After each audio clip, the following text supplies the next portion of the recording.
This episode of Rhizome is brought to you in part by the Synthesis Security Group and Fuzzy Wuzzy Signal Processing, a venture of Ian Swanke. Copyright 2026.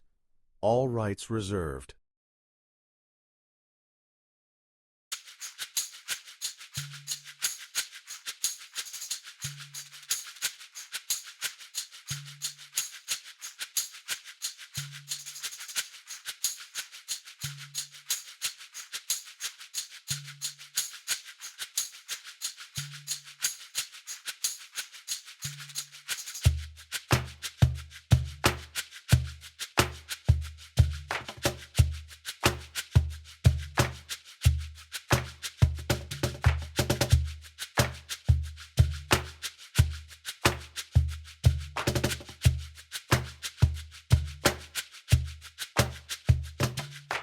Welcome to this explainer. Okay, so today we are jumping straight into the near future of style. And spoiler alert, pretty much everything you know about fast fashion is about to flip completely upside down.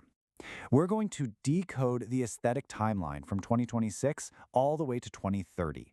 We'll start with those daily impulse buy microtrends you're probably seeing on the streets right now, and then we're going to zoom way out to uncover the futuristic, technology-driven macro systems that are going to define the end of the decade. So let's just dive right into it. To kick things off, let's do a quick reality check about your own closet and your daily routine. Think about it. Are your absolute favorite yoga pants actually outdated?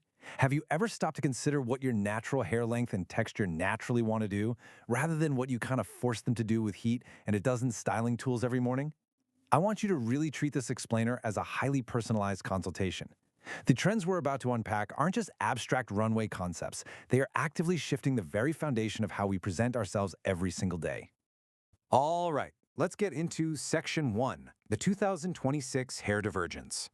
It's wild, but right now we're seeing this massive 1970s revival, and it's landing totally differently depending on who you ask. For women, we are fully immersed in what's being dubbed the healthy hair era. It's this absolute, downright rejection of stiff, flat, overprocessed looks. Instead, it's all about letting hair live freely with this airy, undone sophistication. But then you look at men's styles, and they are moving in the exact opposite direction. Instead of embracing big 70s volume, the dominant male trend is a really clean, minimalist counter-trend. It's heavily focused on sculpted precision, basically managing texture so you literally have zero styling time in the morning. Let's actually break down the women's side first. The crucial takeaway here is that women are leaning heavily into PC volume. We're seeing a massive return to Brady Bunch aesthetics, though thankfully upgraded for the modern era, right?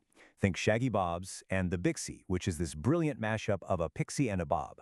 Stylists are leaning on point-cutting techniques to create these soft, face-framing layers and Birkin bangs that really highlight the eyes. And why is this such a big deal? Because it actually works with natural curl and wave patterns. It's all about low-damage air drying instead of going to war with your hair using daily heat. And you can really see how heavily this diverges for men. While women are going all soft and shaggy, men are pretty much choosing between two highly sculpted, ultra-low-maintenance looks. You've got the Edgar, which has this rigid, graphic edge. It's highly intentional, defined by a sharp skin fade and a heavy, blunt fringe that just pairs flawlessly with streetwear. And then on the flip side, we have the French crop. This one is the ultimate practical, no-fuss anti-pomp. It softens things up with tapered sides and a messy, texturized top that works incredibly efficiently with the hair's natural state. Moving right along to Section 2, 80s Maximalism and Modern Utility. So, with that huge 1970s hair revival going on, you might be wondering, why aren't we all wearing bell-bottoms again? Well, it turns out our clothing is operating on an entirely different timeline.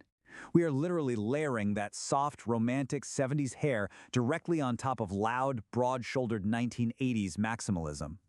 After years of minimalism and that whole stealth wealth vibe, fashion has aggressively swung back to a more-is-more mentality.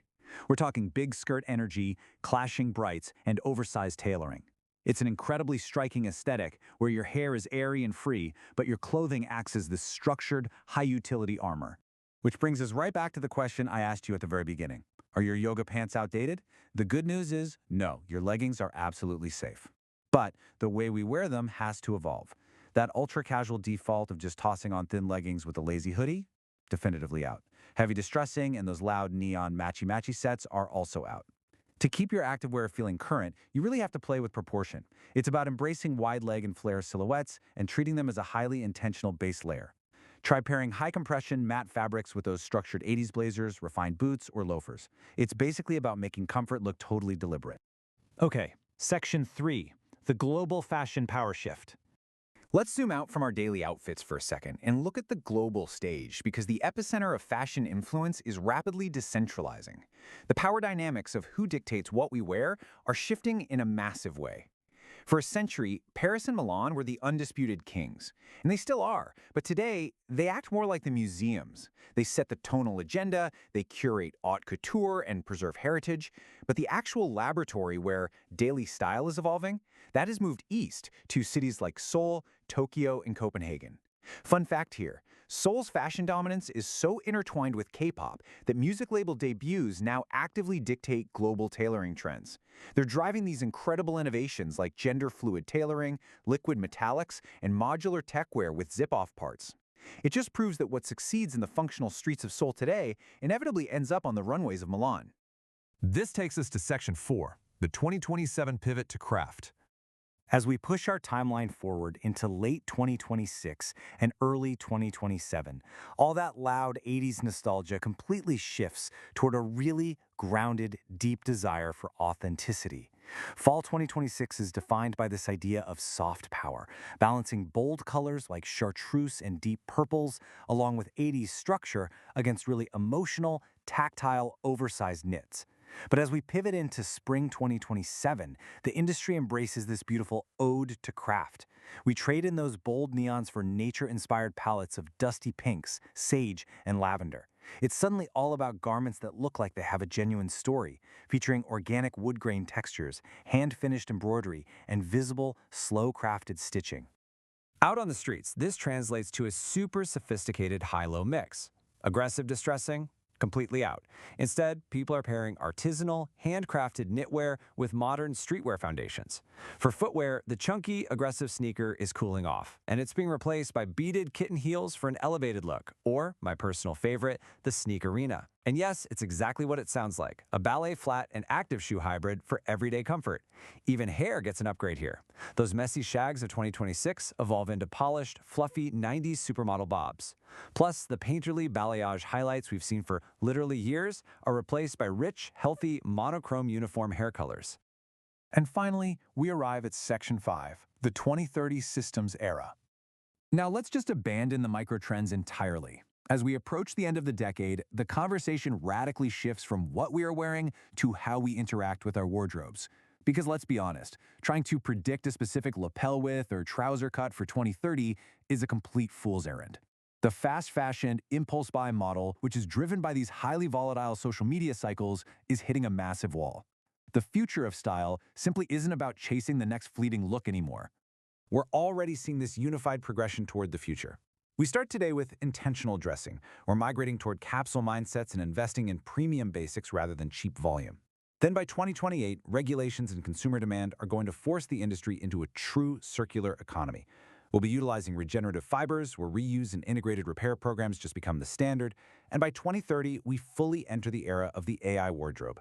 Artificial intelligence will predict your clothing needs to drastically reduce overproduction, and you'll literally be able to digitally scan a garment to trace its entire supply chain and carbon footprint.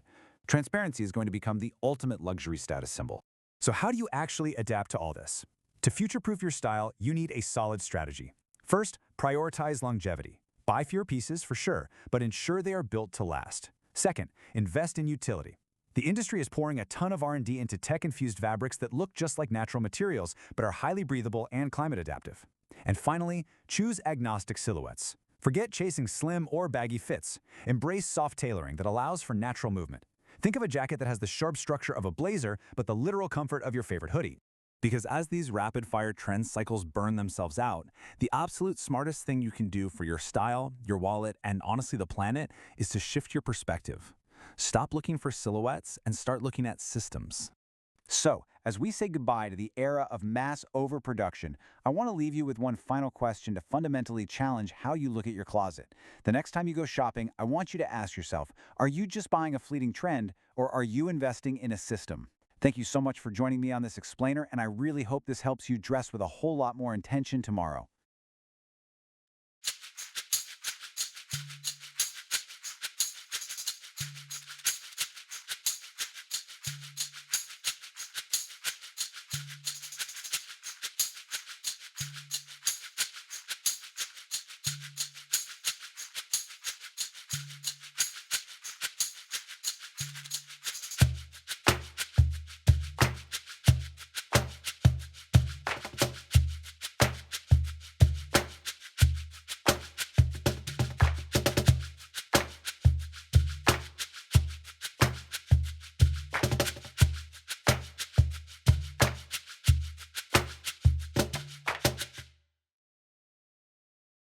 Now available exclusively on Amazon Kindle eBooks, Rhizome Summer 2026, a collection of essays, Rhizome Fall 2026 Book 2.